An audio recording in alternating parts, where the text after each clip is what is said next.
now, sis.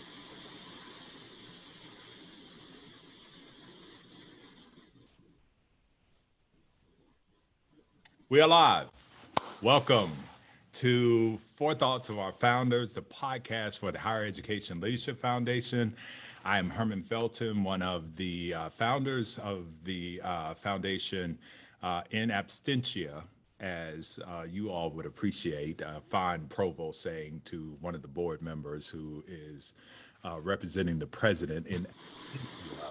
I bring greetings on behalf of Melva Williams and Alfred Anthony Pinkard. And of course, as you know, if I'm doing something that deals with technology, Greg Dees is over on the side, making sure that I know On what the ones and twos.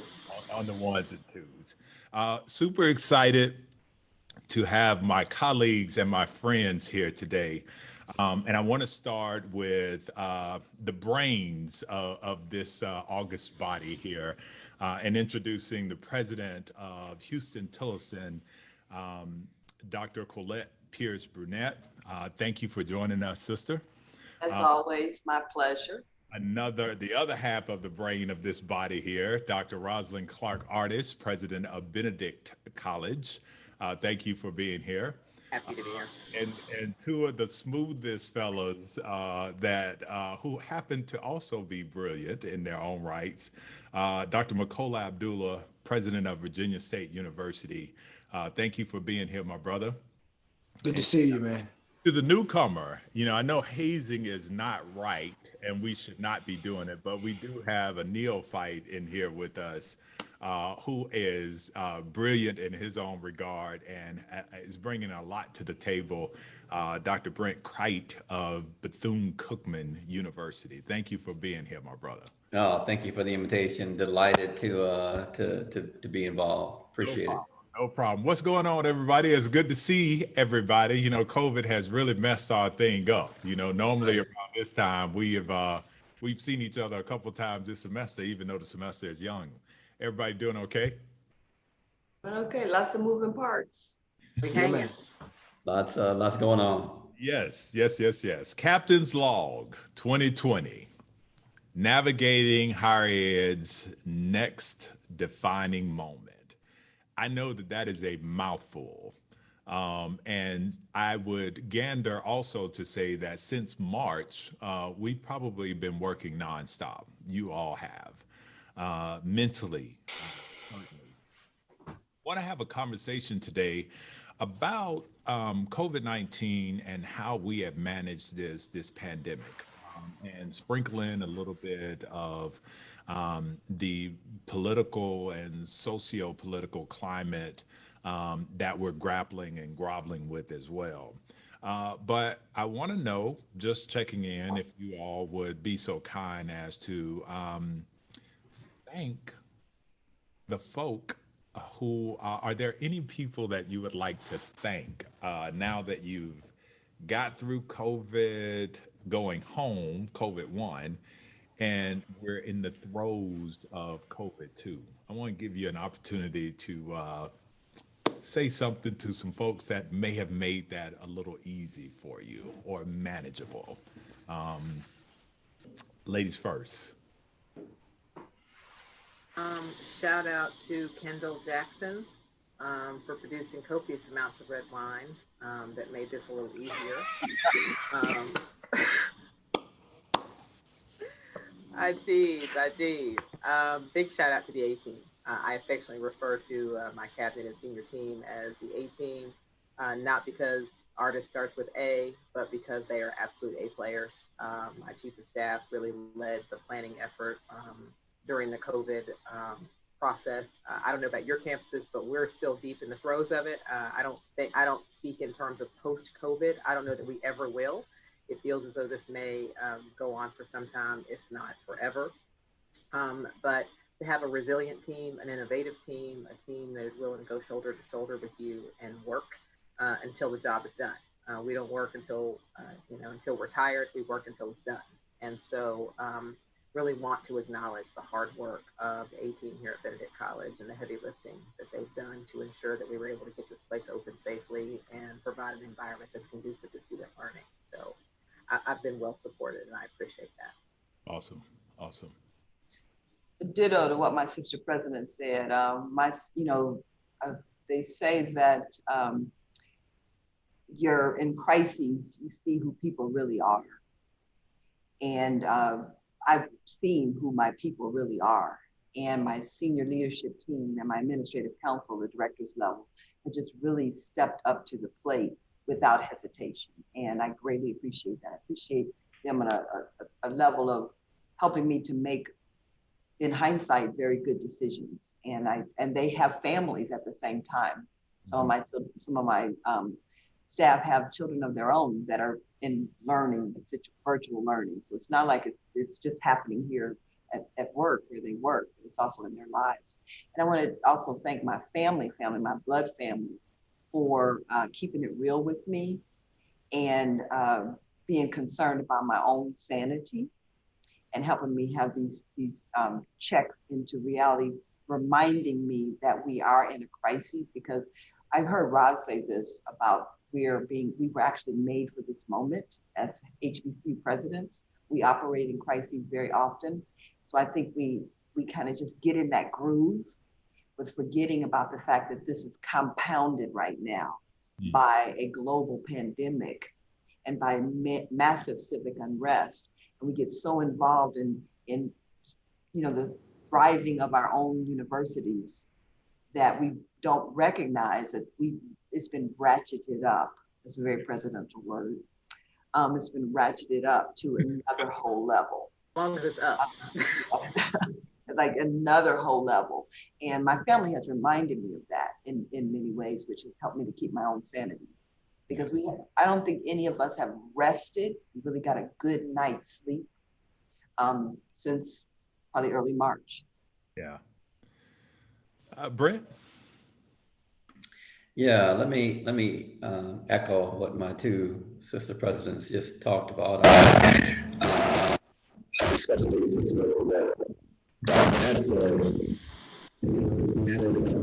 crisis happened, but not so much tested our capacity than it has revealed what our capacity has always been and required it to be found in some very, very difficult circumstances.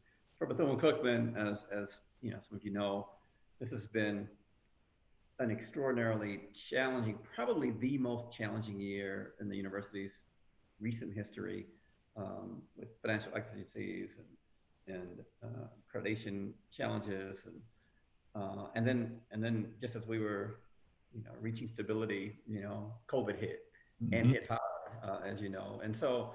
But what has carried me and what has enabled us to really thrive in this environment is an exceptional and dedicated cabinet, senior leadership team. They have been just phenomenal, and without them, we would have not been able to make the kind of progress that we've made,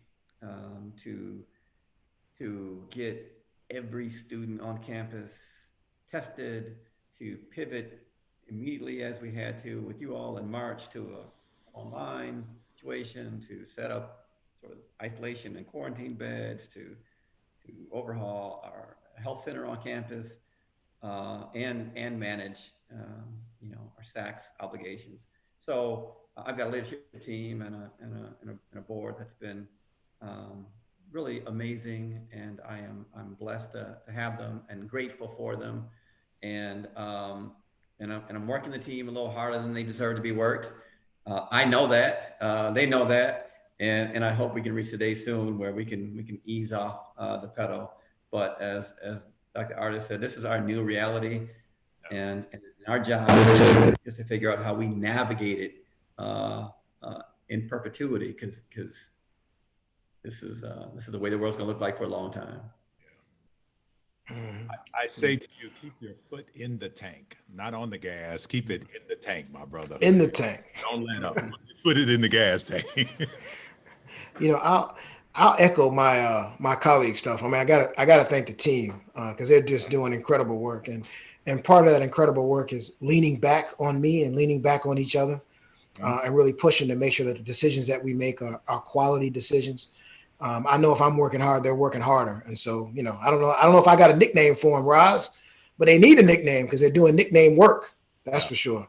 That's I right. want to thank my family too. Like Colette said, they've been great at making things look simple and kind of breaking through some of the complexities. When I get home, my wife and my daughter have been incredible in terms of centering me. I got to thank the faculty and staff and the students. I mean, what they've had to do since March and even going into this semester has been nothing short of incredible. I mean, if in any other year, if you would say that I didn't even know we could cancel homecoming.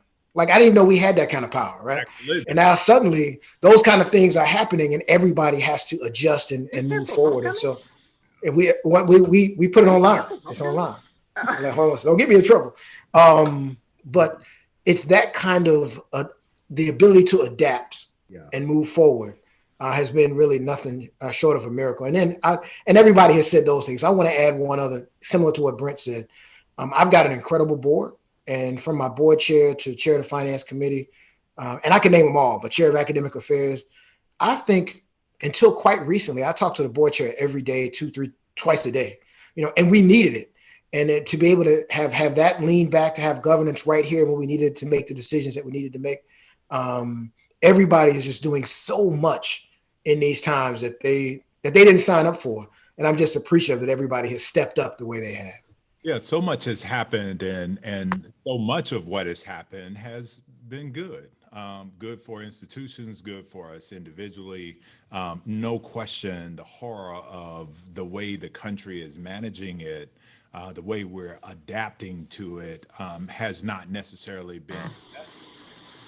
But as optimist, which I think should be a part of our titles, um, I think we also recognize that some good has come out of this. And I think as leaders, we found, as Colette said, you really understand who's with you when you're running through these tough times.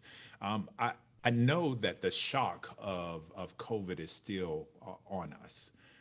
And we managed to get through that first iteration of removing folks or getting through that first semester. I want to spend just a little bit talking about immediately after graduation and probably before graduation, this notion of their coming back came into the fold. How did we manage that? What were some of the outstanding memories of that, and not the decision making process, but the process? What rather, not the decision, but the process of the decision. Can we talk about some of the complexities of that, of that process? Anybody want to jump in here and share with some of the complex nuances of that challenge? Look, I think for my organization, the challenge that defined the process was multifold. First of all, recognizing that, as leaders, we're used to being able to extract data to make decisions by, and there was no precedent for this. So there was no data, there was no roadmap. And so once we reconciled that, then we struggled with the myriad and complex and sometimes competing variables, public health issue, the economic issue, the educational issue, the notion of how vulnerable our students are and the added pressure to keep them safe, whether it be on campus or at home, the disproportionate impact of the pandemic on our community. All of those were, we were trying to reconcile, and we were struggling with them, and we had to sort of have multiple rounds of conversation with critical stakeholders, internal and external, before we could come to a point where we were aligned and comfortable, and that the decision we made was the right one. So again, it was revelatory, right? And affirming And there were some good things about it. And it showed, again, what we are made of. And once we got to the decision, the execution was a whole other set of hurdles. But that was how we tried to process it in the beginning, if that makes any sense. Yeah. So I think I am an acolyte of, for those of you in the education by discipline. Wiggins and McKee begin with the end in mind. So kind of the process that we went through really was the assumption that they're coming back. We never really entertained the likelihood that the students were not coming back. Certainly, if we had to call it, we would have, but we began with the notion that they are coming back and then started backing into, now, how do we ensure their safety when they come back? So a facilities assessment, the number of square footage that we have under roof as a ratio of the number of students, and what social distancing meant, even though that target kept moving, right? So a constant reevaluation of what we're hearing from the CDC, what we're hearing from the Department of Health and Environmental Control here in South Carolina. And so boundary spinning and spanning and trying to gather data from multiple sources so that at all times we were compliant with the evidence and the standards as we understood them.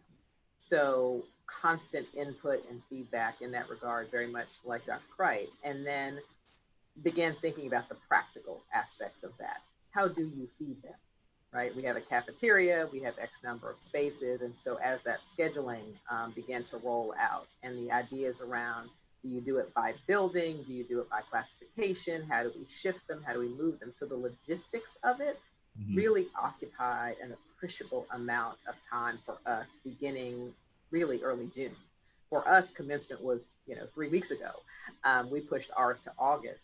We simply delayed it. And so we didn't have that benchmark from March 18 when we were evacuated. I told my people, take a week, decompress. We had run 24-hour travel agency trying to get these kids out of here. And so once the dust settled and the kids were gone, we were able to start thinking. And so really 1st of April, we began fleshing out, what does this look like? And certainly, again, as information became more available, as opinions changed about how things should work and what distancing looked like, and the PPE conversations that now, we decide which mask am I going to wear with my outfit today. But 4 months ago, a mask was not, I didn't have a drawer for masks in my room right at that time. And so as this has evolved, what we've had to do is really keep our minds open to new information, to new guidance, reading constantly, and really partnering with our city, our mayor, our governor, and trying to figure out from a state standpoint, from a city standpoint, from a business standpoint, what this would look like for us, public safety notwithstanding. So the process for us was long. It is ongoing. We make changes to our plan every week. Something new comes up that makes us have to reevaluate and rethink about that. So I think it's iterative and it's ongoing for us. Definitely ongoing. The goal was to mitigate risk, and mitigating risk with so many unknown factors is very complex and very hard. This is one of those, probably the 3 of the hardest decisions I've ever had to make in my professional career have been within the last 6 months. The first one was postponing commencement. The second one was opening the campus up for Black Lives Matter rally, which we ended up with 20,000 people on campus. And the third one was deciding to stay online from the summer into the fall. The key thing, I think, for me in hindsight, being 2020, and I'm in hindsight being 2020, they were all the right decision for my campus. Right. And I think that is the key thing, was we were under a lot of pressure about what the University of Texas was doing, what Austin Community College is doing, St. Edward's, Concordia. I mean, I'm in the land of institutions. And people would often say to me, like, we're supposed to follow what those other schools do. And I have a very different campus, different in who I serve, different in who works here, different in the size of my campus, different in the culture of my campus. So we had to continue to focus on what was best for Houston-Tillotson University. And the science is so self-correcting because one learning point for me was when we decided to close the residence halls. Students were going on spring break anyways. We were announcing that we were going to close the halls, and it was their exam week. We were trying to keep it as calm as possible so that my students could focus on exams, midterms. And when we decided to close the halls, I had several students stop and say, Dr. Burnett, I don't have internet access. And at that time, I was saying to them, it's okay, you can go to the McDonald's or the Starbucks, internet access is free internet access, Wi-Fi is everywhere. And little did I know that everything was going to be clamping down within the next 2 weeks. So that was really an eye-opening experience. And I think like all of us, the technology barrier was startling, that internet access is not a given. And so my faculty got to see into students' lives. And I mean, Herman, I think you were making this point earlier, which is a really good point. We will all be stronger and better universities on the other side of this, because I know I can speak for Houston-Tillotson. The technologies that the faculty have identified to enhance virtual learning will enhance learning in general. Yeah. And so we were forced to make this hard right turn, using the captain's log analogy. Yeah. As captains, this cruise ship did not make a hard right turn. Mm-hmm. So we looked at, I would say, 17 different scenarios from fully online to fully on ground.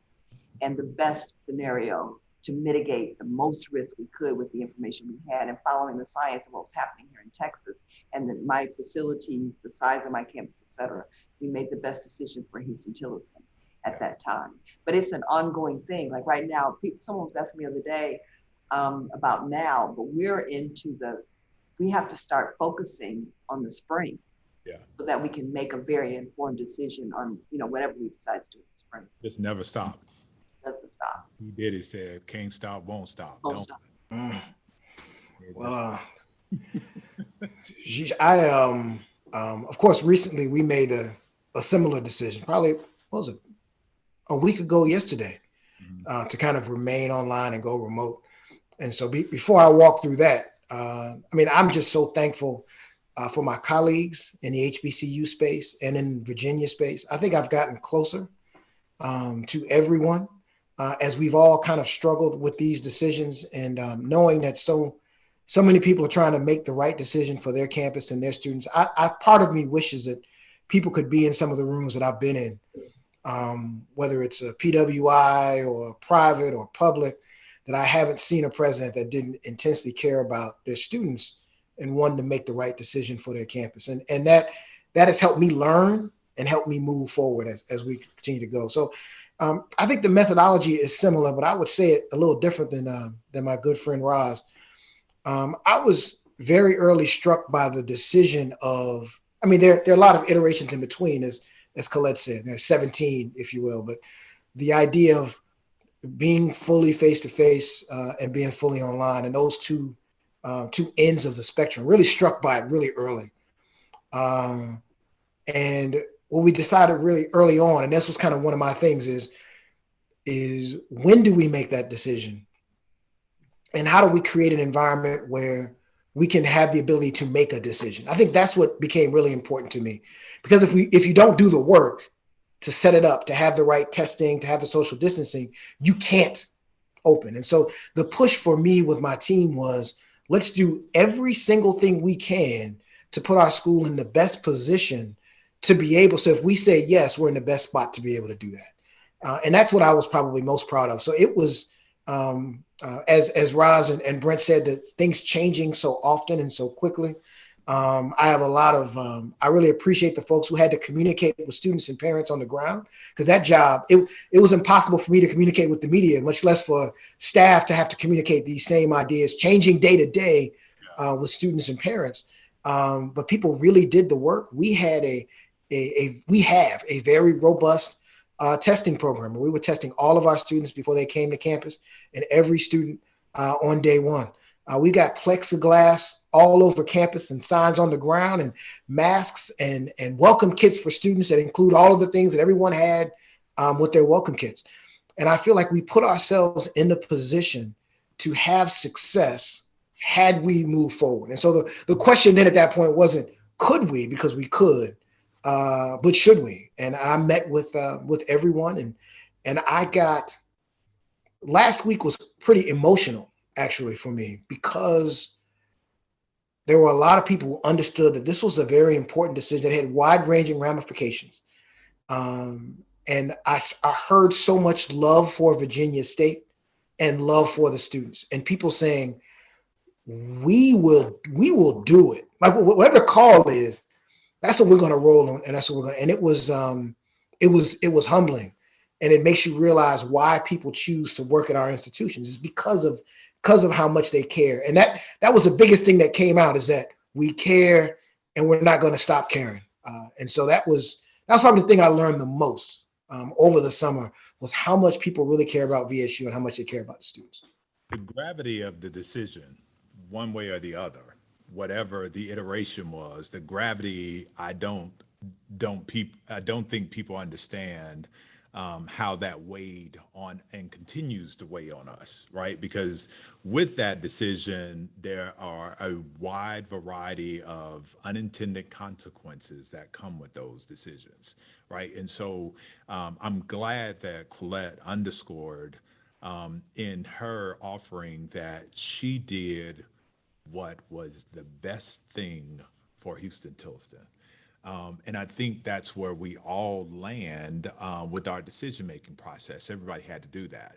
I don't know, Makola, if you had the great fortune of having the services of McKinsey, this huge consulting firm, but I want to talk to those who benefited from that or had that experience just briefly. McKinsey is this top 5 consulting firm in the nation, probably in the world. And UNCF found itself as a beneficiary of a gift from a good group of African American donors who paid for those services. Uh, I want to know if, for my colleagues, if McKinsey affirmed the brilliance on your campus, how it aided you in your process, or if it aided you in the decision making that you invariably have. What was your experience with that process? Not from a perspective of, uh, uh, you know, a deficient perspective, but how did that help you as a captain navigate the waters? So, Benedict was one of the institutions that had McKinsey services, and I think you really answered it in your question, and that was affirmation, right? They really affirmed. So we early on had some conversations around a communication strategy. We were already communicating. We had a comprehensive 5-week intensive multi-touch point sort of communication strategy. And so um, very often we fall prey to this idea that the ice is colder somewhere else, right? It's colder at a PWI, it is, you know, colder at the consulting firm. We don't always have the same capacities, those kinds of things. And so as we continue to respond to questions, we already had the answers. As they posed questions, we already had the answers. And so for my team, at the very least, it was a confidence boost. We're doing the right things. We're asking the right questions. We're analyzing the right data. And in many instances, and at one point I finally said, I feel like a lab rat. I feel like we are giving as much as we are receiving because we're sharing our models, our plans, our data, and you're building a body of work based on that data and those plans and those models. And so while it was certainly tremendously helpful, um, its greatest value to us was in affirming that we were doing the work, we had done the work, we were thinking along the same lines, our approach was credible. Um, and some of the finest minds in the country, and to your point, even the world, hadn't thought of something we hadn't already thought of. And so, to that extent, we found great value in it. Certainly, some of the nuance, once we talked it out loud with them, we were able to make some modest changes to our plans and proposals, and particularly our financial model. There's been so much discussion about the financial impact of COVID-19 on colleges and universities, particularly on HBCUs. And so they helped a bit with the modeling on that, that really allowed us to have some clarity around each of those scenarios and move forward. But affirmation really was number one for us in that space. If I could interject something, we were not one of the schools that directly used McKinsey. We've since looked at the presentation, et cetera, and it was super affirmative because we had done some of those things.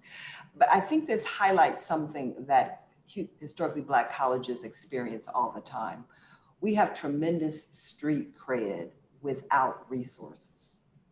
I often look at majority institutions that mirror what we've been doing for a century and beyond, but we don't have the resources to package it and to market it and sell it. We just are so in it, we're just doing it. And I think this is something symptomatic that we experience a lot. Like all of a sudden, intrusive advising has a fancy name. We've been calling your mama all along. We've been calling your mama all along. We've been intrusively advising for centuries. Yeah. So I think this is symptomatic of something that we experience as historically Black colleges, where we have the magic.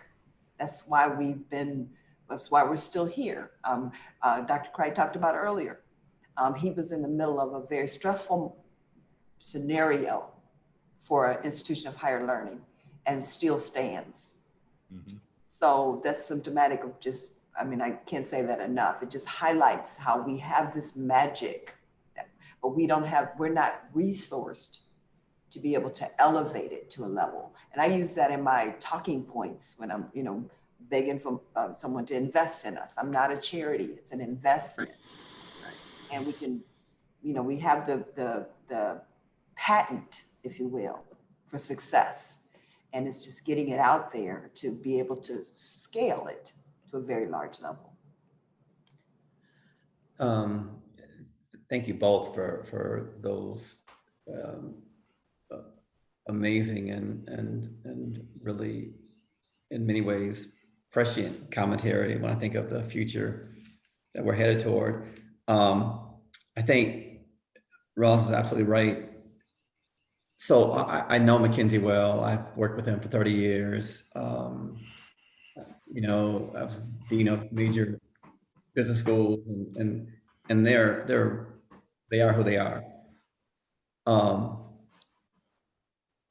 The biggest value for me was the fact that, as like the artist said, we were doing everything they had talked about. And we did it before we started talking to them. Way before.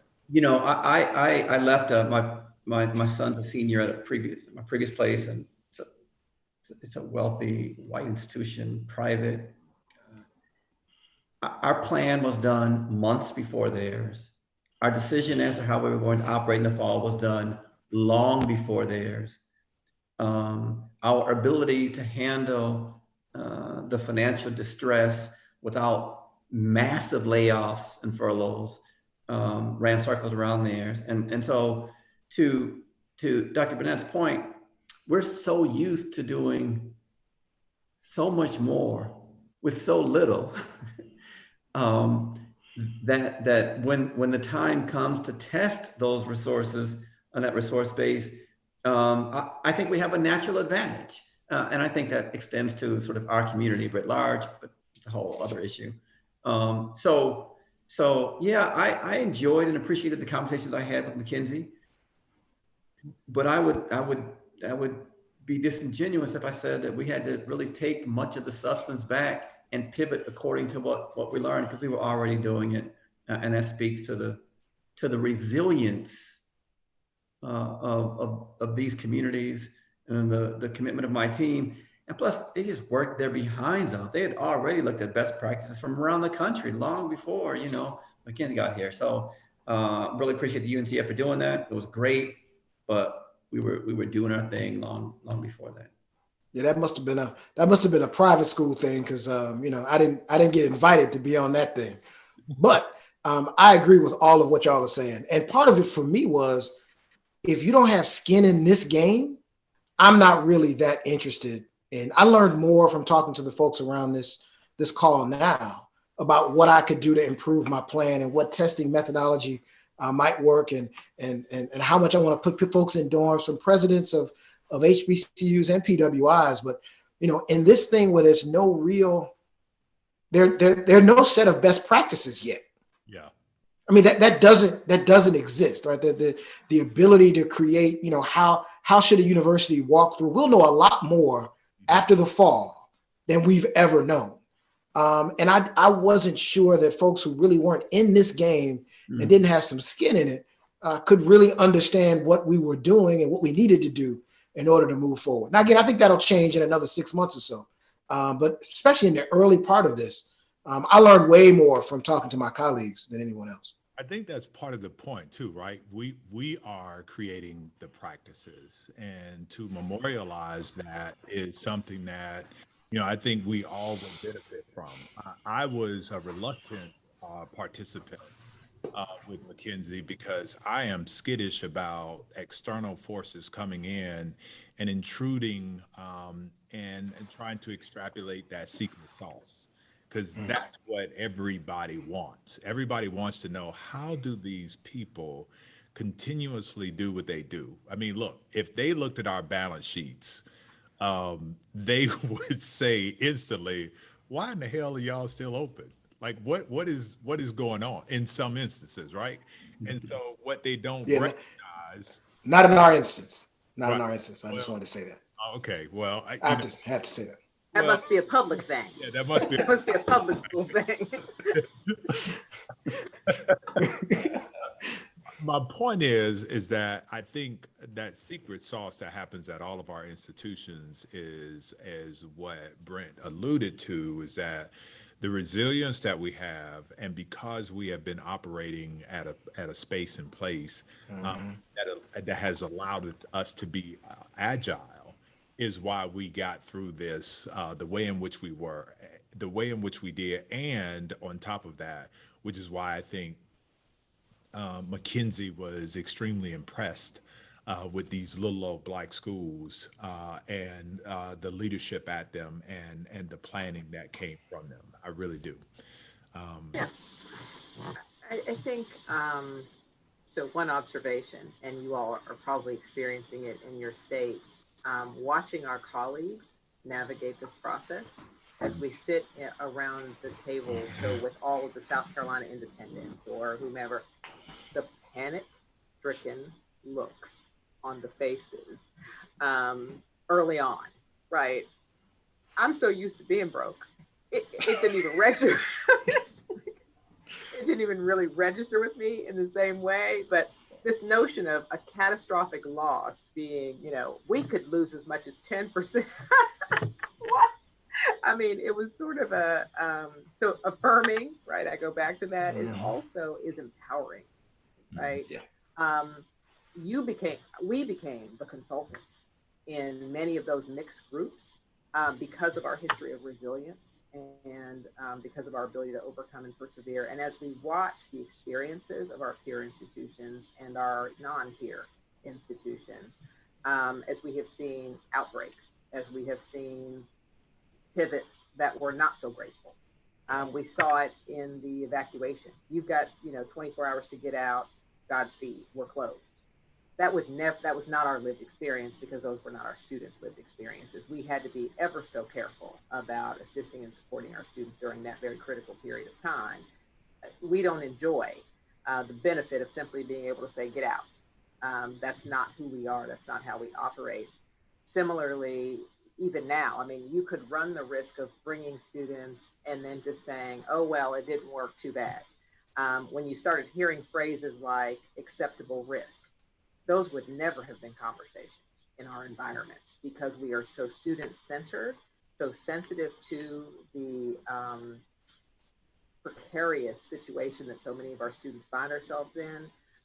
The risk analysis looks so different for us because our students are at risk by definition. And so the conversations were different. The attack was different. The planning was different. And to some extent, as Brent pointed out, it took them a lot longer to get there. It took a lot of our peer institutions a lot longer to get there, because we have never felt like we had enough bandwidth. We've never felt like we had enough runway So we had to move and move quickly and double down and work hard and do the work to get this done, where others said, well, it'll blow over, or they felt confident they had the resources that if they had to pivot later, they could always pay somebody. We didn't have that luxury. So when we bought PPE, we were value shopping, right? We looked at multiple vendors and tried to figure out within CDC guidelines what the best mask was for the best value and the best price, all of those things. Other institutions don't have to think like that. So we had to have the lead time because we knew with ordering and distribution, we would need the value of that time. So the experience is just so different. I think it also speaks to the quality of the people that we have. One of the things I always try to tell my folks, particularly in finance, but in every area, that there's not a better financial group of people in the Commonwealth of Virginia than my folks. Because more money doesn't make it easier to manage money. It does make it easier. Less makes it harder. You got to know what the heck you're doing when you're trying to make the dollars that we have work and go far.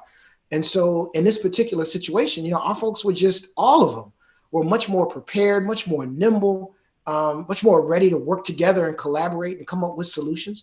And it just showed that, we've always been ready. We didn't have to get ready. We were ready for a different crisis before COVID hit, right? So we were already getting ready for something to happen before COVID hit. And so we were already moving. It wasn't that much different. And so just the quality of folks. I think it's that skin in the game too. It's real and tangible, and people move differently when skin. Your kids. It's your kids. Yes. Yeah. I think so. The challenges that we had or that we faced, any that were surprising to you? Any challenges while you were groveling and grappling with your decisions? Any that came upon you and you thought, I didn't see this one coming. Clearly COVID, we did not see it coming, but any challenges that shook you for a second? For me, it was the depth of the technology barrier. I knew it was there, but I did not realize how deep and intense it is. Now I can comfortably say that the internet should be a utility. It is a barrier. So we launched this major campaign to be able to offer all of our students surfaces. Every registered student has a tablet. And we partnered with to get hotspots, MiFis, for students who do not have internet access. So that was something and that's why making that decision early, it gave us runway to be able to do that. And to be able to choose the best machine and get the right price, because we wanted them to be branded for Houston-Tillotson, so that students, it's a connection. So it was that depth of the various technology. We surveyed our students and to ask them from the experience in the spring, how can we learn to do it better in the summer and do it even better in the fall, depending on whatever route we go. And the two things that students identified as their barriers were technology and their mental well-being. So we had to immediately put into play two very effective things to dismantle those barriers, and so that those will no longer be in their way of success, and really putting our arms around that and making that happen. And that's a lot of revenue to purchase 1,000 tablets. And that are shipped and branded. So that for me, and we've done it, so that for me was very eye-opening, that the depth of it being a barrier. We had, students, I had a faculty member say to me that she was very anti-smartphones, and she was one of those persons that, put your phone away the minute you enter the classroom. And then she said now she's very grateful for smartphones, because during the spring term and then over the summer, before we began to ship these surfaces, these tablets, students were using their smartphones. And that's not ideal. You talk about creativity, but that's not ideal to be able to learn on your smartphone. It is a way, but it's not ideal to be able to access Canvas and Word, et cetera, on your smartphone. So it's really, and that's back to what I was saying about we're already a stronger university because we've identified those things, those gaps. and been able to put things in place. And it's not 1,000, it's not 100%. 1,000% is my word, keeping your foot in the tank. So it's not, exactly perfect, but we are far from where we were. And we were super fortunate because we had already put in place the technology, hardware, software necessary to go online in preparation for us to be able to launch a fully online, because we were not an online school. So what the faculty and students did we extended spring break like many of my colleagues, what they did is really astounding. Yeah. It's really astounding. We were not a school that had online courses and we just migrate that across the curriculum. So that was very eye-opening for me, the depth of the technology barrier. Anybody else? I know for me, the mental health aspect of it was just, I would not have imagined the folks in our counseling center and our dean of chapel are exhausted. The challenges that they are helping students and staff deal with were just one of those that it wasn't on my radar. And also I won't diminish. And while I would like to echo the sentiment about the gap for technology and broadband, and being in East Texas, there's a little extra special. And Colette, you know this better because of proximity. There's nothing out here, and our kids come from rural areas, and you really don't understand. You know it; it's out there, Right. that, but this has amplified it in ways unimaginable. So I got one, and it's of course what you all said. I just don't want to echo it, but you said a bunch, and those are probably the top two to me. But one of the surprises for me is early on, I was really thinking of COVID as a health related challenge for faculty and staff, particularly the staff that end up being on the front lines that you're sending into the residence halls and security. And so I felt like I had my mind wrapped around that, its potential impact on staff and faculty. But it kind of early in the middle of the semester, in the middle of the summer, our people were doing their jobs as they usually do, and they did a dorm walkthrough to get ready for the year. And for this dorm walkthrough, all of our folks, all of our most important people do this dorm walkthrough, right? And one of the people in that dorm walkthrough was tested positive for COVID. And now all of the people who went on the dorm walkthrough had to get tested to get quarantined.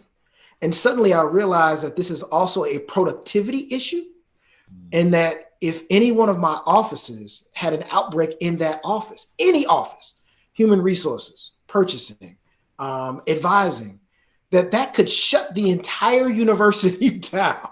And that I was like, wait a minute, so now I've got to tell folks, look, everybody can't come to work on the same day. If you come in, don't come on the same day. That offices have to think about what happens if people go out sick and not make it so everyone is sick. So that was one of the things that kind of blew my mind in the middle of July, and started to have us making plans of how do we make sure that there's not any one particular office that goes down, because everybody is essential. Though every office is essential, and you get an office go down, you're in trouble. So that's mine. So I have two sort of discrete and one broader. Sort of the broader issue first is a reminder that as the philosopher Mike Tyson said, everybody's got a plan till you get hit in the mouth, and we had a great plan, right? And there's some things that hit us in the mouth though, like hit us hard. Yeah. And one was what everyone said on the mental health piece, which has been stark. But it has been, the surprising part for that was the extent of the challenges for our athletes, and how they have been affected.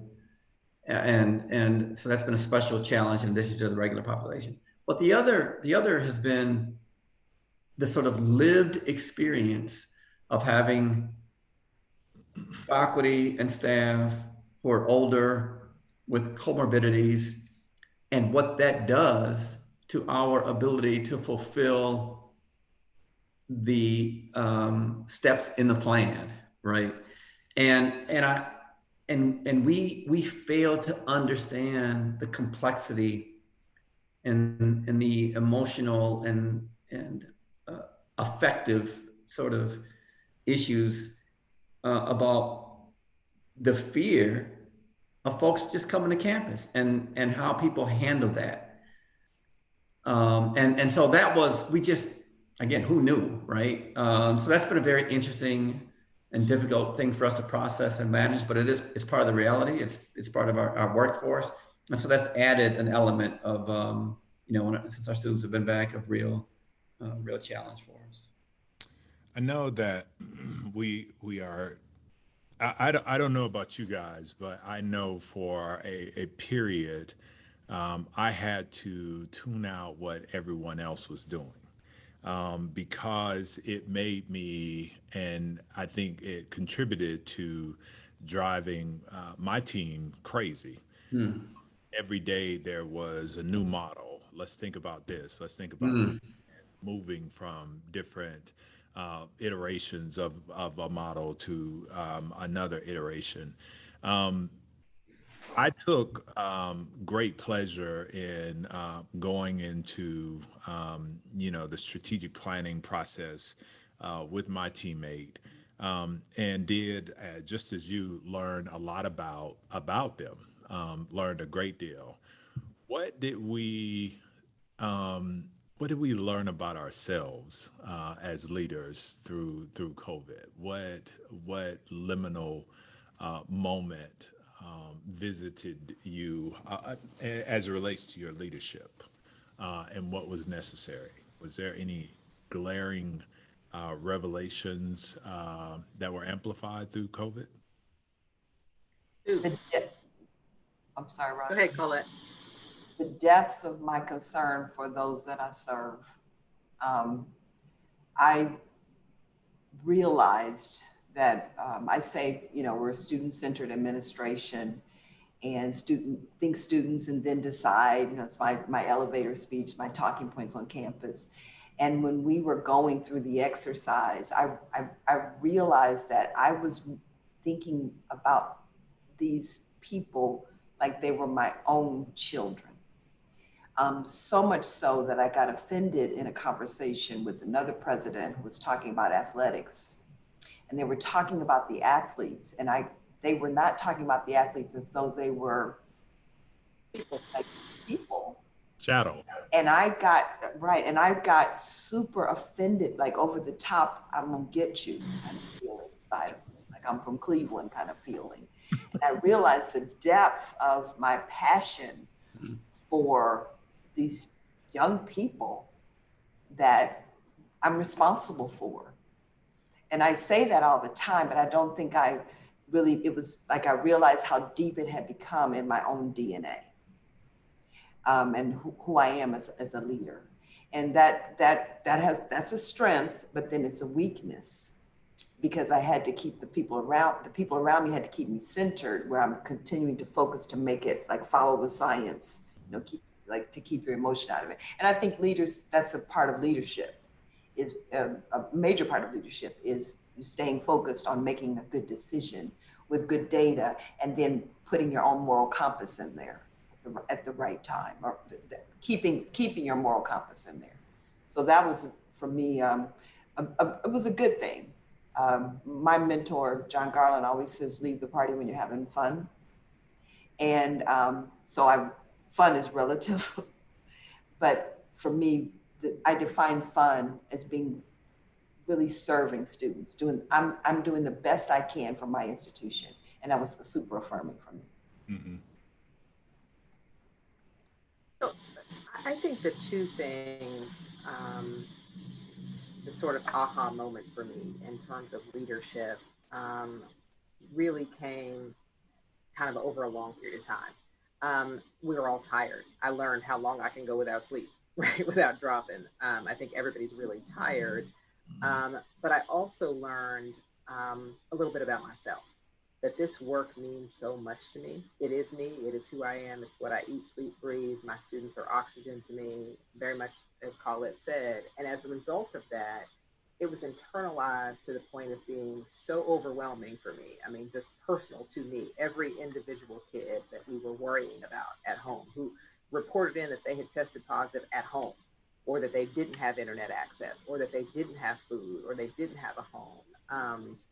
We lost a student to a shooting. I mean, all of those things were weighing on me to a point where I had to stop and examine um, why I was so out of sorts. And it occurred to me that as presidents, male, female, whatever, we are type A, we are decision makers, we are leaders, we are committed. Um, but COVID 19 um, is running us right now. She is telling us what we do, right? She canceled homecoming, not Makola. COVID 19 canceled homecoming. Makola Abdullah did not, right? I didn't,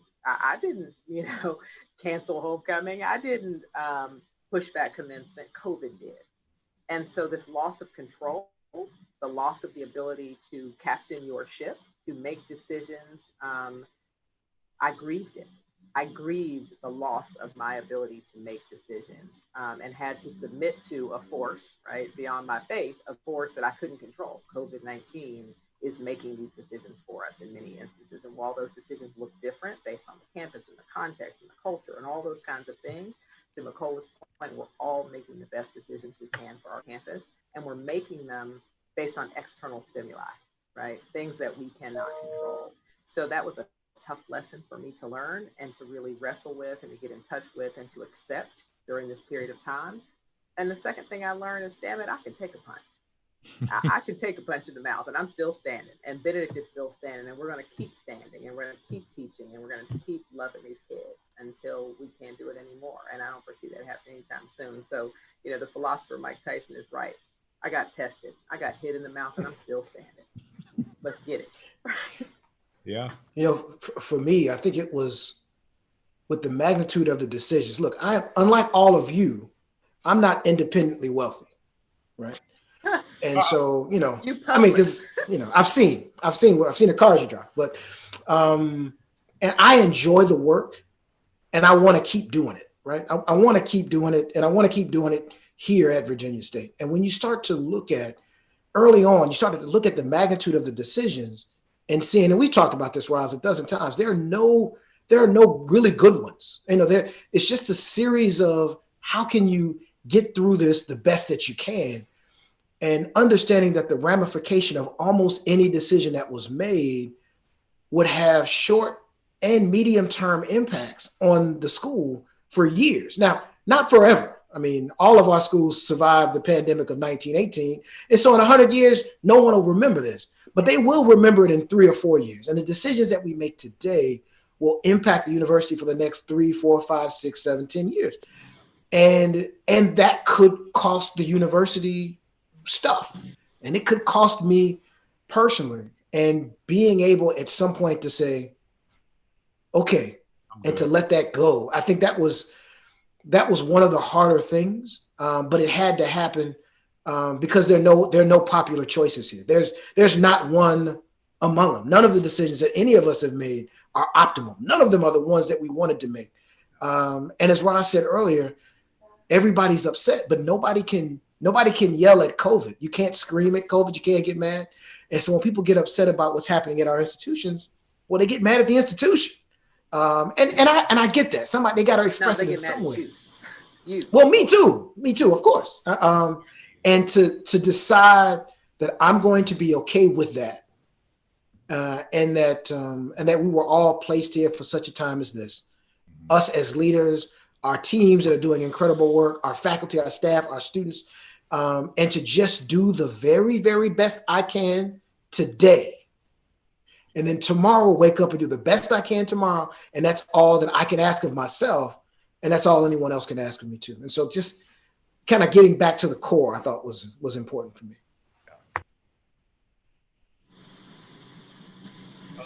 Got a couple of questions from a couple of scholars. LaTanya Branham, Dr. Branham, asked, is there a new normal that has worked so well at your institution that you will adopt and build upon post COVID?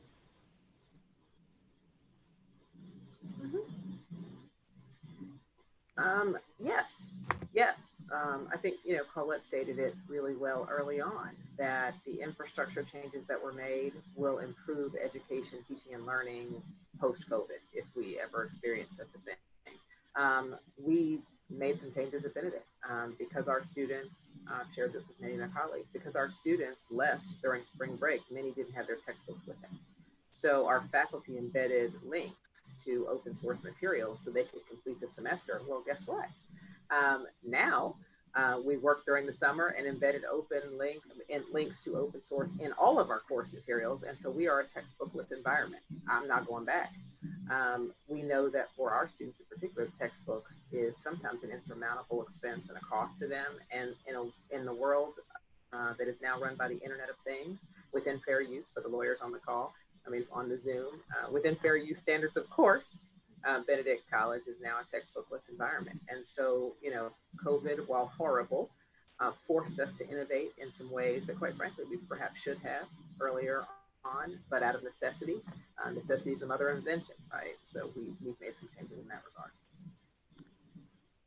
Yeah, we actually made that move, but our faculty wanted a year to phase out. But we've known for some time one of the challenges for this education space for the populace that we service is the cost of books. So that open source is, I think, going to be a game changer for us.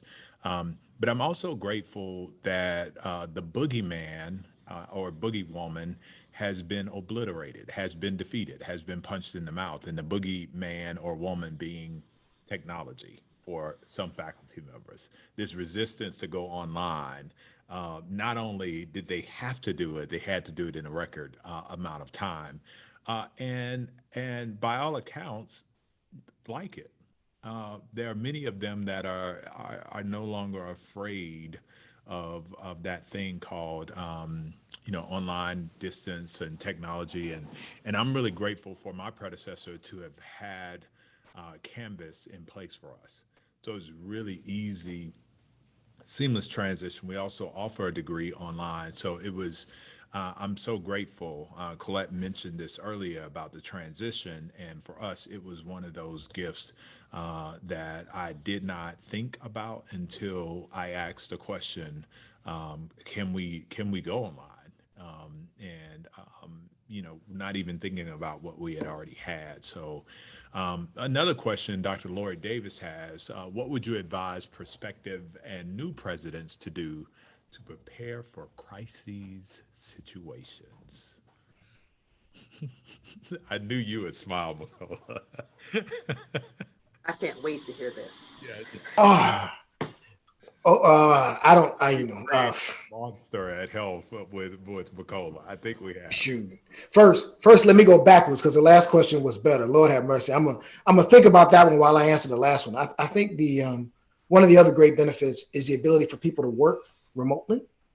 Has been really incredible. I don't think there'll ever be a time when we try to get everybody back in the office the way it used to be. Wow. We still, I think, have struggled with some of our systems. Our customer service isn't where I want it to be, but it's not because of the people. It's just that the systems are built to be on campus, and we got to do a better job at that. But the ability to be productive has really been incredible, and the staff has done an incredible job to keep the university afloat when most people are not on campus at all. Crisis.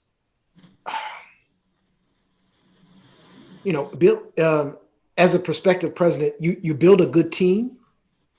You have good colleagues. You have good mentors. That's about what you can do to get ready for a crisis. In a crisis situation, you're going to have to make very difficult decisions, sometimes very fast and sometimes with limited information. But you got to have really good people who work for you who are willing to lean back and are willing to get their hands dirty. You got to have good colleagues who understand the business that you can lean on that may have been through it before. And you got to have mentors who know you and can let you know when you're processing the right information to make the right decisions. There's no way in the world I could prepare anybody for what we went through in March. It's like, I say this all the time. It's like when you become a parent, right? The day before you become a parent, you are not ready. Like you're not ready. You can read all the books and talk to your mom and everything. You're not ready. And God knows you're not ready. That's why he gave you a baby that sleeps most of the time. But you're not ready to be a parent until the moment you become one. And for this crisis, none of us were ready. None of us were prepared. We're as prepared as we were going to be, but we weren't prepared. We had to get ready in that moment and count on the people around us who we trust, some who work for us, some who work with us, and some who have done the job before we got here. I think that's really just an amazing and comprehensive response, and I ditto to everything. I would add one element in addition to that, and that is for me, deep and intentional self-awareness is critical. In other words, it's okay to be vulnerable. I mean, frankly, I think there's strength in vulnerability. But to know oneself and to have the sort of confidence without hubris, and to know your weaknesses, and if you can be as aware of those as possible for type A folks, as Ross said, then I think that sets you off on a path that will minimize some of the pitfalls. And so everything he said, plus just deep self-reflection and self-awareness, and it's been my experience. I think to the extent that the question is before you become a president, much tougher question, right? How to get ready for the presidency, pretty tough. A network, a circle, a board, personal board of directors, you've all heard that terminology. It is critically important. You've got to have a support structure that you can lean on, because none of us knows it all, period. Not the best of us knows it all. But I think once you are a president, when crisis hits, I think it's important to center. So part of some of the self-reflection is part of that. But I think the centering is, you knew the plan, you built the plan, you execute on the plan. Your strategies changed, but the plan didn't change. Benedict College's mission did not change. Our strategic plans, our goals did not change. How we achieve them is what changed. So it is about sort of keeping your center, keeping your composure. Do not deviate from the plan. We educate Black kids and prepare them for a world that does not appreciate their genius. That's what we do. How we do it is our secret sauce, our special magic, all the things that we talk about. And that has not changed. COVID-19 did not change that. It cannot change that. It may change how we go about it. Now I have to look at you on a screen and tell you I love you, and I'm praying for you, and I'm pulling for you, and we're going to get this degree together. But it didn't change that passion and that commitment. It just changed how we go about it. And so breathe, center, and follow the plan. You knew what you were doing. They picked you. You knew what you were doing. You were qualified for this job, and you are still qualified for this job, COVID notwithstanding. And so while you can't really prepare for a crisis, I think those who navigate them well have a very clear compass, their moral compass. They have a very clear set of instructions in terms of the institution's guiding documents. And they have their own sense of their mission as the leader of the institution and where they want to go. And none of that is changed by a crisis, just the way we address it or we attack it. Preach to him, Roz. Preach to him. I want to cut across the field here, as we've got about 30 minutes left, and I want to talk about how you are leading through the other crises, the racial strife and turmoil at our institutions. And I'm reminded of the icon Samuel DeWitt Proctor, who was I think, and it still is, a quintessential model for the presidency. I think he did a phenomenal job in marrying policy, public policy, scholarship, social justice, and the good old book, the Bible. But one of the things that he did do was his advocacy and how he trained leaders and how MLK leaned on him and others. How do we find leading and advising our students in this time and space? Even though we are virtual, I know I am still contacted by my student leaders about, what's going on in Marshall. We have a Confederate statue here, and they want to know if the president has asked that question about that Confederacy. They want to know what type of advocacy we are doing given our history in that space. How have you found leading, your students during this time? How have you found that to be, and what challenges have fallen at your feet, if you will, with respects to that second crisis that we're dealing with?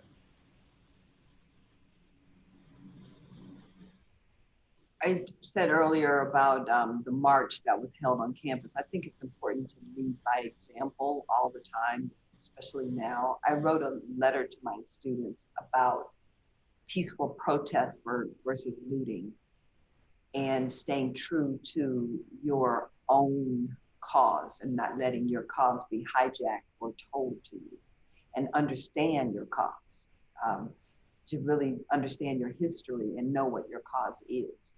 When I decided to allow the rally, and I won't even say allow, to have the rally on campus, I was approached by a group of young Black activists here in Austin, very, very, very dynamic young Black people here in Austin. And their Black Lives Matter march had been canceled because of the unrest, the civic unrest here in Austin on Friday and Saturday. So the Black People's March was supposed to happen on Sunday.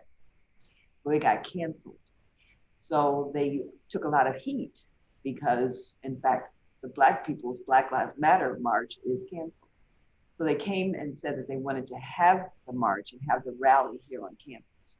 And it was such a monumental moment for Austin. Austin has a very, people really don't understand the racial strife in Austin. In 1928, all the Black people were forced to live in the same zip code of where the university is. It was law.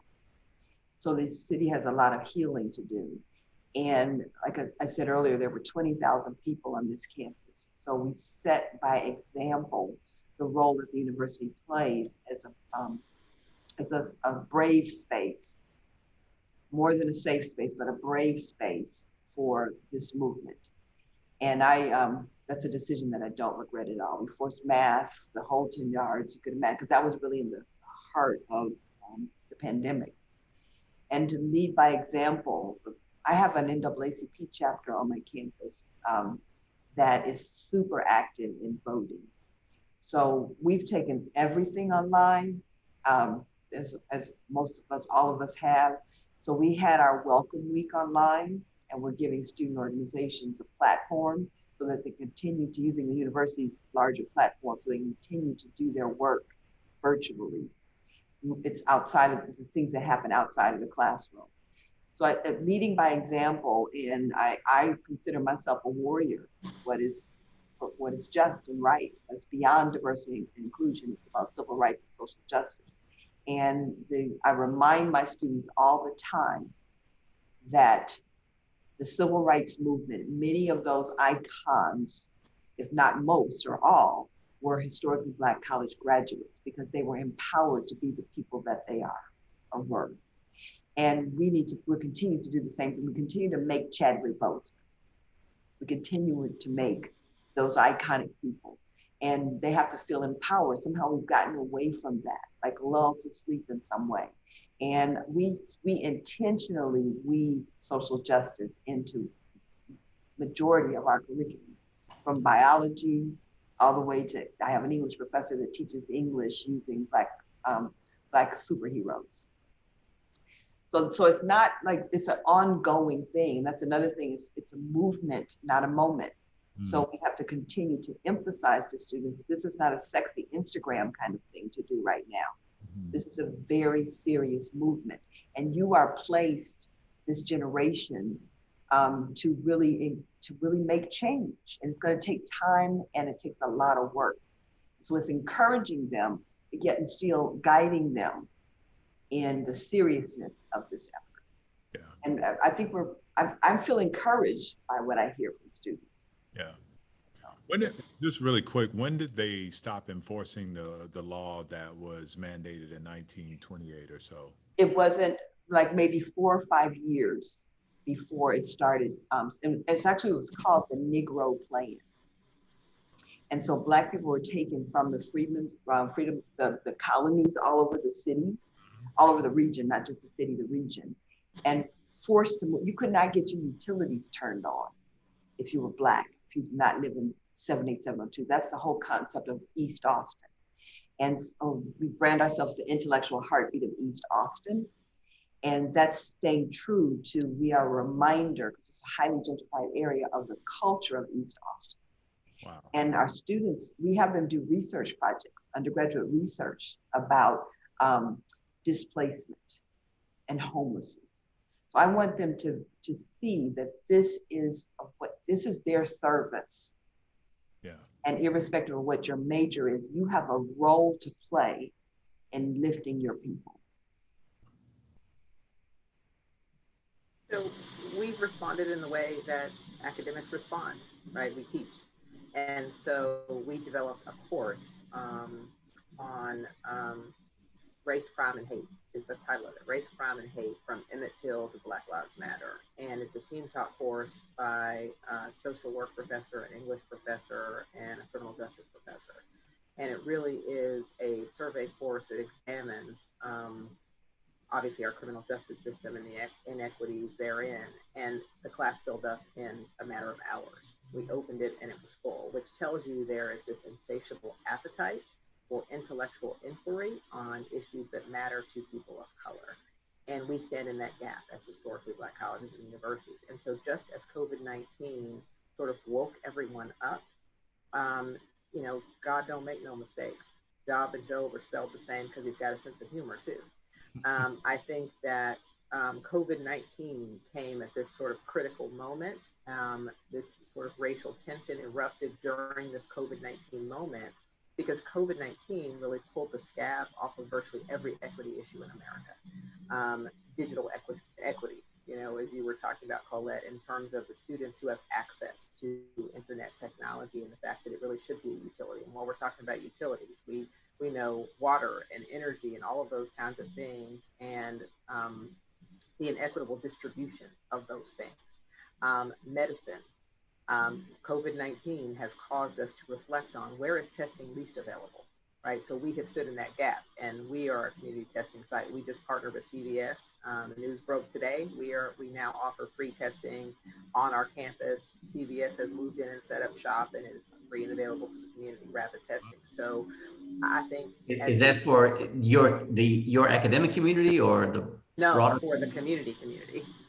Wow. For the city of Columbia. So we have seized on this moment to find when and where we enter, right? We are, to your point, whether it's the intellectual center of the Black community, we are the conscience of this community, and I don't mean the Black community, we're the conscience of this community, South Carolina, which has a deep and abiding history of segregation, separation, and hate. We are that salve, if you will, the bomb.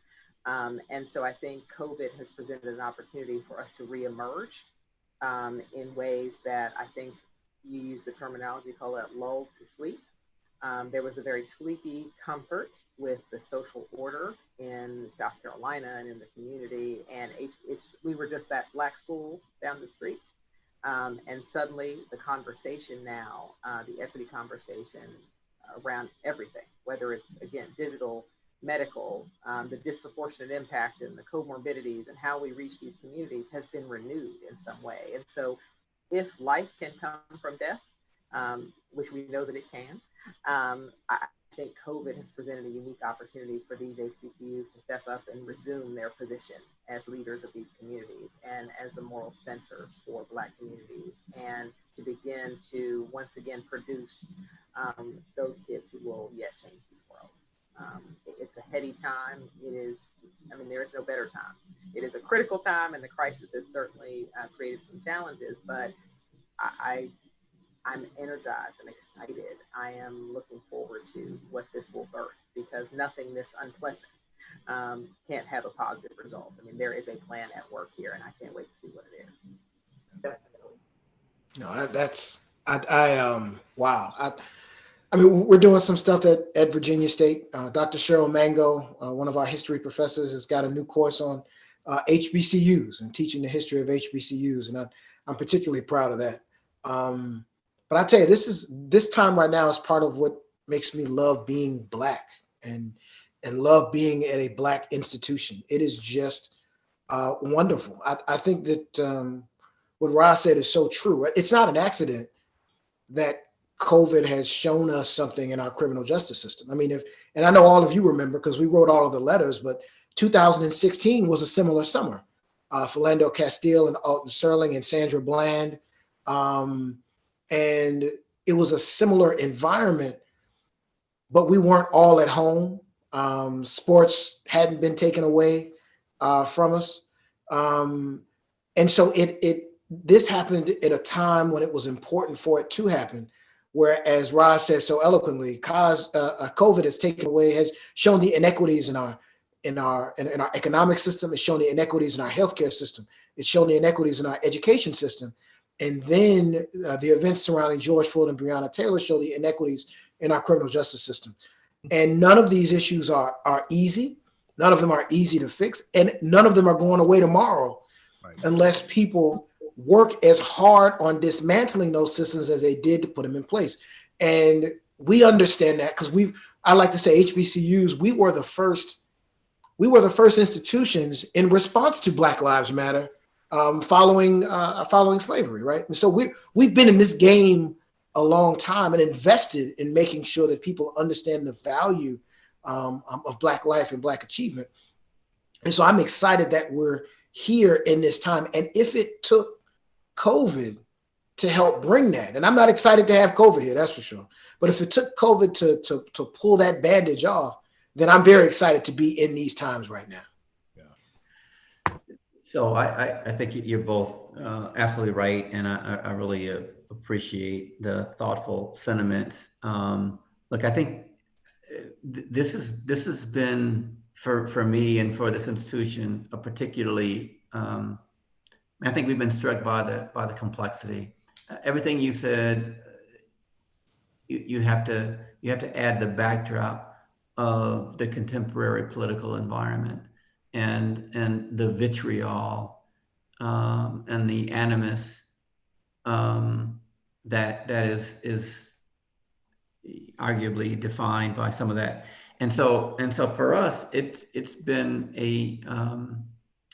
an affirmation of what we do, and finally, I think, and we've seen some data on this, finally there is much of the rest of the country taking notice, which is great. But we have still struggled to enable our students to effectively navigate these myriad of challenges that they are least equipped, many of them from their backgrounds and vulnerability and poverty issues and family issues and all that. And so while I've said to anybody who asks, there is no place else that I would rather be at this stage in the evolution of this country. Yeah. And yet it is the hardest stuff that I have ever done, trying to navigate this space. And so I'm encouraged, so encouraged to know and to be reminded of the capacity and brilliance of our colleagues. And I know that we'll get to that place. But that is added to the financial and COVID and operational and other struggles, keeping our kids' mental health centered with everything going on in the country and around the world.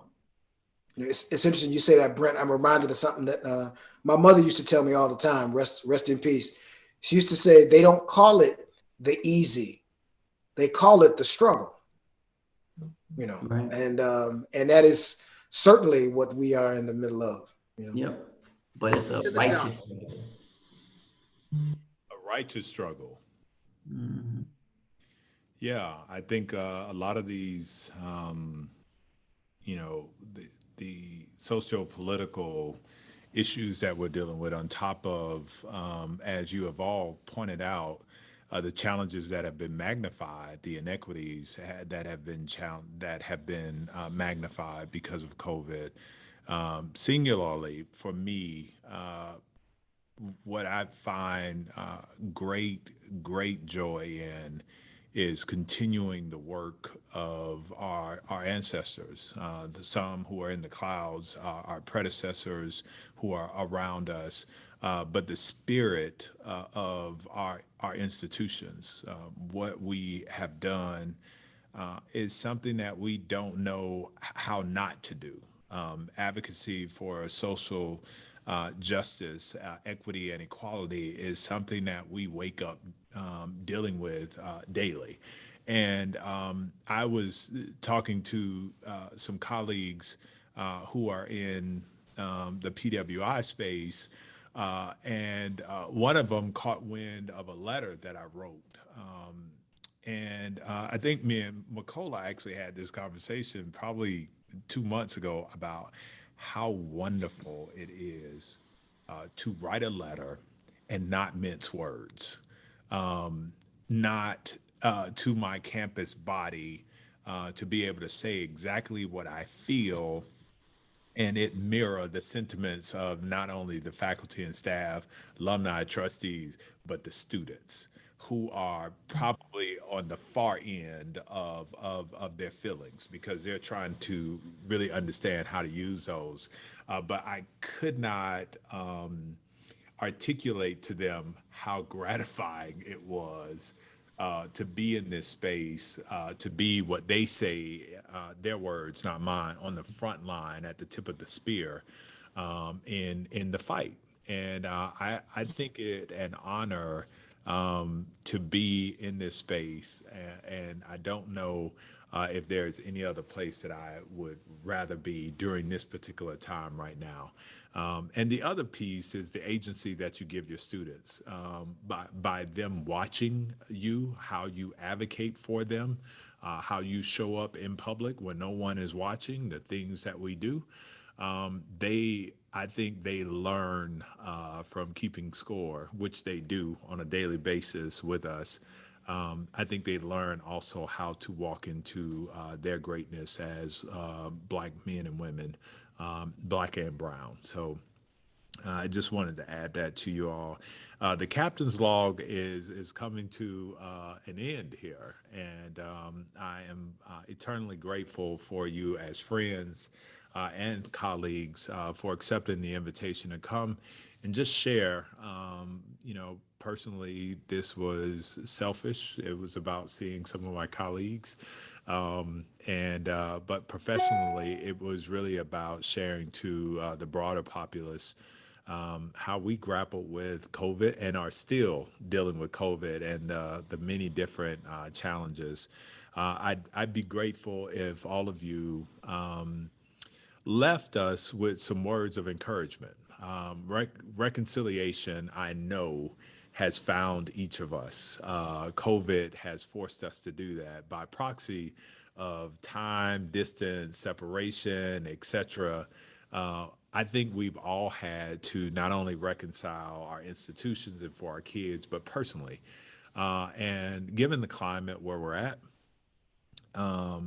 with an outlook of where we're going, I'd like to, that the backdrop of COVID and the challenges that we had, I'd like for you to look forward and leave with folks why you are inspired with respects to the next wave of HBCU leaders and your hope that you have for our institutions coming out of COVID, whenever that is. Why are you inspired, and what inspires you about our space and our students? Makola, I know you're ready. So I gave you this question, so you should know the answer to it. So go ahead and don't be acting like you don't know. No, I'm just kidding. But I know you're ready, Alpha Man. First of all, we got to do this again off camera because I miss y'all. Like Yes, I sincerely miss everybody. I miss being in the lobby, right? I yes. miss being in the lobby. Um, One of the things that really inspires me and gets me excited is that COVID has shown how valuable we are, right? So the very product that people were saying, well, online education will replace face-to-face education. No, it won't. No, it won't. We've seen that now. People want this. When you start talking about the HBCU experience or the Virginia State University experience, our kids want that. And quiet has kept other people do too. This has shown the real value of HBCUs and that we have always done it better in a more fantastic way, in a more hospitable way that we can't do, right? But in a more hospitable way than anyone else, right? So it's pointed out that value. So we're already the best at what we used to do. And as we continue to navigate and be the masters of a change process, I believe that we will be among the best at the new one too. And so when this is over, right, we'll have an incredible skill set and muscles that are built up to be able to serve our kids in the way that they want to be served online. And then at whatever level that we can bring them back to campus, we'll be able to do that the way we've always done it too. Like I said the last time we did this thing, our next homecoming, all of our next homecomings, when it opens up, when outside opens back up again, is going to be the biggest, most incredible homecoming. There's not going to be any security issues. It's going to be people from the 40s, people from the 50s and 60s, and the graduates from 2 years ago partying, not going to be able to move. It's going to be so exciting. Look, And so our campuses are it. That we know that now. And when we open back up, when outside opens up to whatever level, we'll be able to really show people what they've really been missing in this COVID time. I think we need to make sure that our homecomings aren't, coinciding with each other, so we can get Right. around and experience everybody's. I'm going everybody's homecoming. And I don't have football, so I will be everywhere. And so when I call, let me get some tickets. I'd prefer a decent parking space, but I'll walk up to wherever I need to. So First, Because you got to pass all you the got barbecue. right. got You to got walk to the tickets. tailgate. yeah, I got Right. tickets. You got tickets for the parking space. I can't guarantee you that, brother. That's just you put some money on the table for that one. Those things get people fired at HBCUs, right? So yeah, don't hook your friend up with a parking space. No, sir. Just let me get some of them good oatmeal and raisin cookies that y'all have up in the press box. That's all I need. Brett? Yeah, I think that what makes me hopeful is the fact that I expect that there must be in America a reckoning with its past. I don't believe that this country can or will heal without coming to terms with the complexities and the atrocities of our history, which in many ways are being manifest today, of which again, COVID has revealed the utter inequities, structural, endemic, systemic. And I believe that HBCUs, as I love the term, I can't remember who said it, as the moral conscience on this matter of America, will have the opportunity to assume an outsized role in facilitating such a reckoning. And so we will be able to highlight our intellectual capital. We will not only continue to be a safe haven and increasingly institutions of choice for students. And so that for me is really exciting and affirming. One just final note as to why I feel that way. So we are, as you know, a small Black private university in a very southern and very red state. That's in a profound budget crisis, as you I mean, this is a tourist state and tourism has just gone. The state of Florida committed to Bethune-Cookman University on a per annum basis as part of their line item budget, $13 million. Now, I came from a private university in Denver. I never stepped foot in the capital of Colorado, which was in Denver. Like, why would I? The notion of ever seeking any support from would have been ludicrous. And so the point is, even with $1 billion budget cut and a projected annual income reduction of $6 to $8 billion next year, this commitment survived the veto cut, the veto pen in the state of Florida, because the state of Florida recognizes the critical and essential role that our institution and institutions like ours assume, not only for the state and this region, but in the country. That for me is deeply affirming. Yeah. Listening to you all just adds to that. So there's lots of reasons to be optimistic. Would love to see the sort of structural financial operating model change, but again, that's a conversation for another day. But there's lots to be optimistic about, and I go into this this fall excited about what we're going to continue to do. Thank you, brother. Colette? What inspires me is that my personal passions and my professional passions are they've truly intersected, they're parallel. And I'm a strong believer that you're where you are, you're where you're supposed to be when you're supposed to be there. I had a changeover in my senior leadership right before COVID-19, and I was extremely distraught about that. And someone new came into the position, and I realized that the skill set that the person has, the new person, was a skill set that I needed to move us through the crises. So my faith is affirmed that what I'm supposed to be surrounded by, I'm surrounded by. Where I'm supposed to be, that's where I am. And I bring my whole self to it. So I'm inspired by witnessing that as a testimony. I'm unapologetically Black, and I'm very proud to be at a university that was founded 10 years after Juneteenth. And the magnitude of that, of the people who founded this institution to teach Black people who were freed slaves or descendants of freed slaves, is monumental. And I feel this big sense of responsibility and yet an aspiration and an inspiration that I'm the person that God saw fit to put in this job at this moment. It's a big responsibility, but he's also given me everything I need to be successful. So like my students say, it's gonna be all right. It's stressful, but it's really gonna be all right. And I feel it in a very deep way with these challenges. I mean, we lose over $1 million in revenue by not opening the residence halls, but it's going to be all right because I can see how the pathway is already being blazed, the trail's already being blazed with the talented and gifted people I have in the faculty and staff to make this happen. And the students' resilience and the students' commitment and their staying engaged. We had a 91% attendance that first week. And on ground, 91% was not something you hear of the first week of class. It's just reality here. So I feel really, really good about that.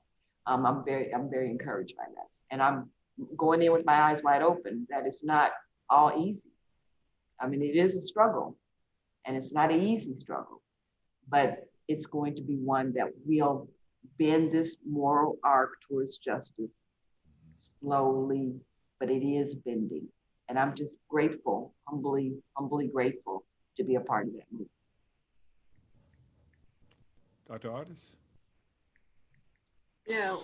Listening to all of you, I forgot I was a participant until you just said Dr. Artis. I was sitting here listening to you as though I were an attendee rather than a panelist or a participant. And so if the question posed is what inspires you, it's you. each of you, my colleagues, my friends, my, you know, battle mates. This has not been easy, but it is acceptable. One of my friends from New Orleans says, "Be for who for you." Say that slowly. Be for who for you, right? I'm for each of you because I'm for Black people. I love Black people. I love Black colleges. I believe deeply in the work that we do and support, cheer for, and pray for each of you. And I hope you'll do the same for me. You inspire me. You know, at Benedict College, our strategic plan is entitled the BEST Plan, BEST, which is an acronym. We use Best of BC as our tagline, but the acronym for the plan is Bold Execution of a Strategic Transformation. That's what we set out to do when this administration started here. And, you know, maybe COVID has accelerated the achievement of our best. We are bold in a bone crusher kind of way. We ain't never scared. We are bold, we are decisive, we are committed. We will execute effectively. We did not need a consultant to tell us what to do. Intuitively, we knew how to support and serve our students because we know who they are. And we're strategic about that. We do not have unlimited resources. We do not have the ability to make mistakes. There is no runway. There is no berm for us, right? There are no off ramps for us. We have to keep this in the center of the road. And so we have to be strategic. And the transformation has been accelerated, but we've demonstrated that we can do it. And so, you know, to Makola's point, we were good at what we did before, and we're going to be even better at the new stuff. We just had to learn on a dime. And so, you know, I can't sing, but if I could, I would start singing The Best Is Yet to Come, because I am absolutely, positively convinced of that. So glad to see all of you today. Thank you all for being here today again, for accepting the invitation on behalf of the foundation. I just want to let you know that I'm grateful and excited to be in this fight with each and every one of you. I know it is dinner time in most spaces. Been a long day. So I won't belabor the point.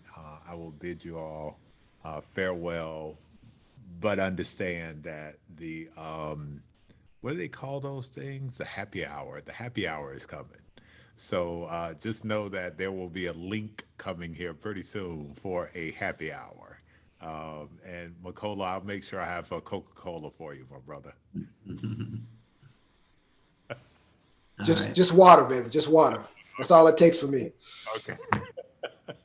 Thank you, brother. All the time. Turned up all the time. No chaser. Natural, right? Appreciate you, Dr. Felton, Yeah. President Brother Herman Felton. Thanks so You much. are a superstar. So thank you for being our leader in this. All love. Amen. Amen. Stay safe, stay woke, and stay Hey, happy. Black. Yeah, that, they like Wakanda first. Right, right. That'll be good. Hey, All right. blessings. All right. Bye.